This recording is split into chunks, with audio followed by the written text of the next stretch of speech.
Hello.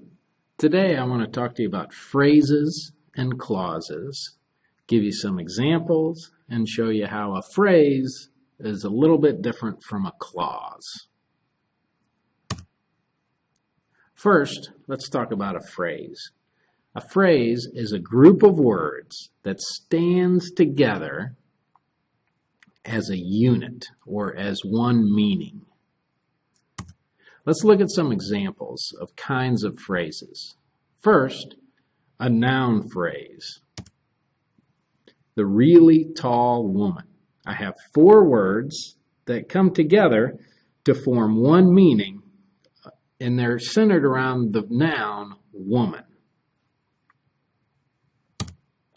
I could also have a verb phrase, which is where the verb plus the helping verbs are a group of words that have one meaning.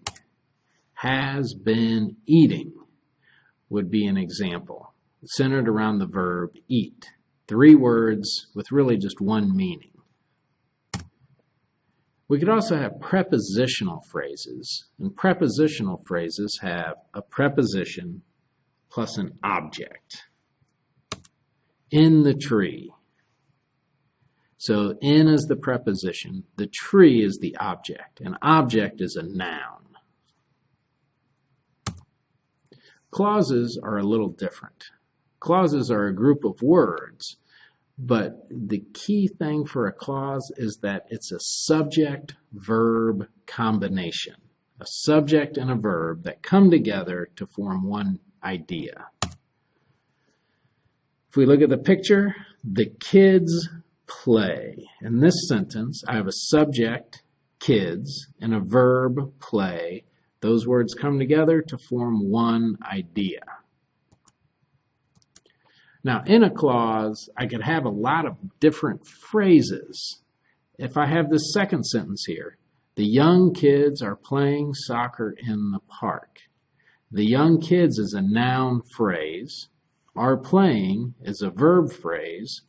And in the park is a prepositional phrase. So I have three phrases in this one clause.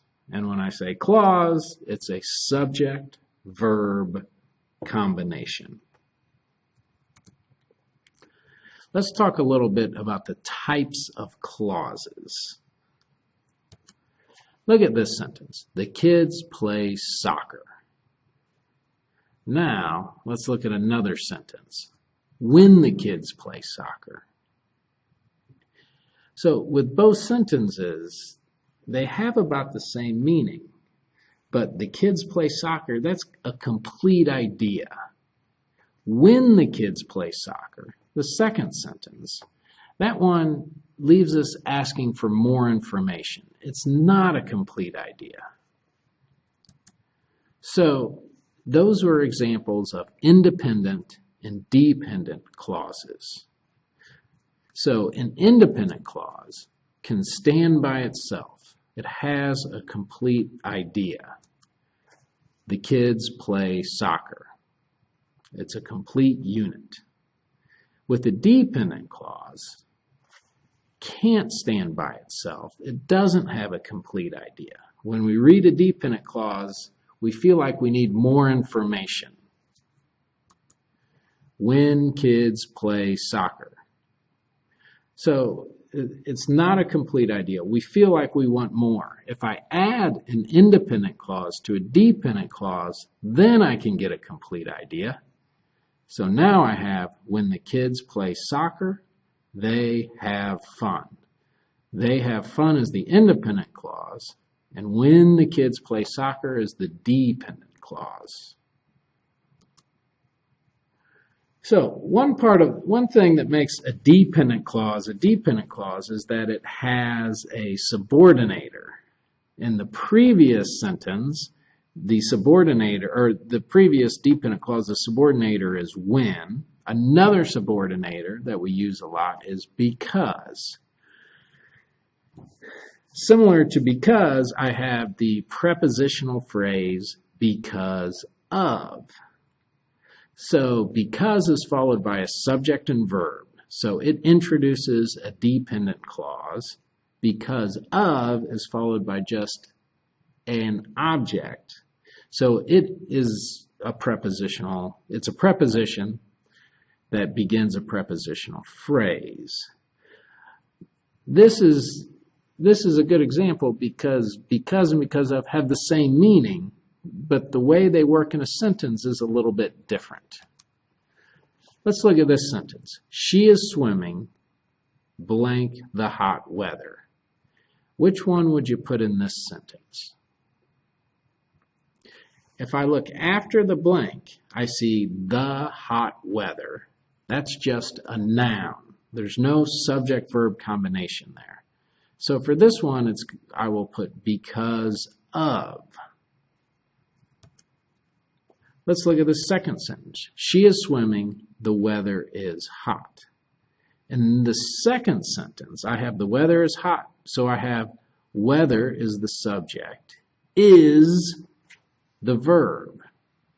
So in this situation, I have a subject-verb combination. So I have a clause. So I need a word that introduces a clause, which is because. So the first sentence, because of. The second, because. Whew. See the girl yawning? She is tired. She is yawning. She is tired. Which word best joins those two ideas? If I look here after the blank, I see she is tired. That's a subject-verb combination. So I would use because, and that makes a dependent clause. In the second sentence, I have tiredness. Tiredness is a noun. So in this one, she is yawning because of tiredness. So that's a prepositional phrase, not a clause. She is yawning because she is tired. She is yawning because of tiredness. So today, I've talked about phrases. It's a group of words with one meaning. And then I've also talked about clauses, which is a subject-verb combination. And I talked about how there's a couple different kinds of clauses. There's independent clauses, which can stand by themselves, and dependent clauses, which need more information to complete the idea, or they're not a complete idea by themselves. I hope that helps answer any questions you have, and I hope you enjoy the video. Thank you. Have a good day.